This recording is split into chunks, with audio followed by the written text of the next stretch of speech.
akan terus diketahui. Para ulama telah menjelaskan hikmah dan manfaat di sebalik solat berjemaah mengikut kemampuan dan kefahaman masing-masing. Hadrat Syah Waliullah telah pun menulis tentang perkara ini dalam kitabnya Hijjatul Balighah, yang maksudnya begini: untuk menyelamatkan umat daripada adat resam yang membawa kepada kebinasaan umat itu sendiri, tidak ada satu yang lebih bermanfaat selain daripada salah satu ibadah perlu dijadikan adat kebiasaan umum yang dilakukan secara terang-terangan di hadapan setiap orang, sama ada dia seorang yang berilmu ataupun buta huruf. Orang yang di bandar ataupun di desa sepatutnya bersama-sama mengambil berat menunaikan solat ibadah tersebut.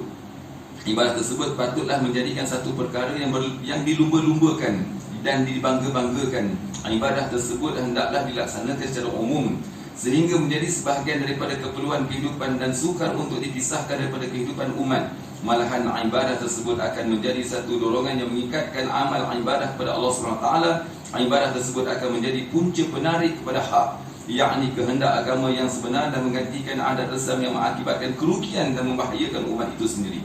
Oleh kerana tidak ada mana-mana ibadah yang mengatasi solat dari segi kepentingan, keutamaan dan juga dari segi kekuatan dalil serta hujah-hujah, maka sewajarnya solat disebarkan dan jadikan satu amalan kebiasaan dalam kehidupan. Perhimpunan yang khas perlu diadakan untuk solat dapat dikerjakan bersama-sama dengan secara bermuafakat. Dalam setiap masyarakat yang beragama terdapat segelintir orang yang dapat memimpin orang lain dan mereka itu menjadi ikutan orang. Golongan yang kedua pula terdiri daripada mereka yang sentiasa perlu diberikan galakan dan peringatan, dan golongan yang ketiga pula perlu terdiri daripada mereka yang lemah pegangan.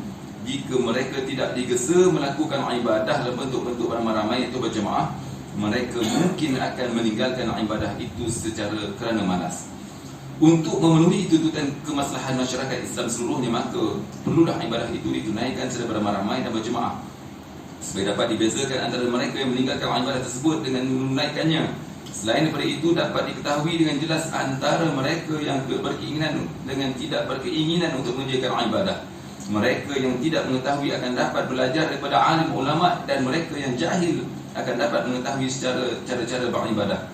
Dengan ini mereka mudah dikenali sebagai seorang jauhari yang mahir dalam membezakan antara permata yang asli dengan yang palsu, agar yang asli diperkuatkan lagi dan pada masa yang sama yang salah ataupun yang palsu dapat dibanteras.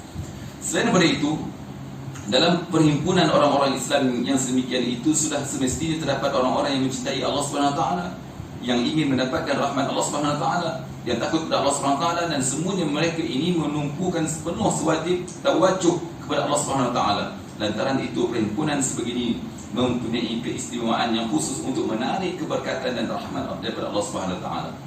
Tambahan pula, umat Muhammad SAW dibangkitkan atas maksud untuk meninggikan kalimah Allah SWT dan agar Islam mengatasi agama-agama yang lain. Matlamat ini tidak akan tercapai selagi ibadah solat tidak menjadi kebiasaan. Semua orang Islam yang terdiri daripada berbagai peringkat, sama ada orang atasan ataupun orang bawahan, tua atau muda, penduduk bandar ataupun desa, perlu berhimpun di satu tempat yang menunaikan solat ibadah yang paling besar ini dan menghidupkan syiar yang paling tinggi dengan cara berjemaah. Berdasarkan kepentingan-kepentingan inilah, syariat Islam telah memberikan penekanan terhadap kepentingan solat Jumaat dan solat berjemaah. Syariat Islam juga memberikan banyak dorongan yang menzahirkan kepentingan ibadah ini dengan mengadakan perhimpunan untuk solat berjemaah dan Jumaat, untuk memberikan amaran yang keras jika solat berjemaah dan Jumaat ditinggalkan. Oleh itu, dua perhimpunan perlu diadakan, satu bagi ahli qaryah dan satu lagi bagi perhimpunan bagi seluruh penduduk dalam satu-satu bandar. Oleh kerana lebih mudah mengadakan perhimpunan di peringkat qaryah, maka setiap hari dan waktu, maka syariat berkehendakkan pada supaya diadakan solat berjemaah 5 hari sehari di peringkat ini. Di peringkat bandar pula, berhimpun untuk semua orang di satu tempat pada setiap hari adalah sukar kerana diadakan, maka disyariatkan berhimpun di peringkat bandar seminggu sekali untuk solat Jumaat.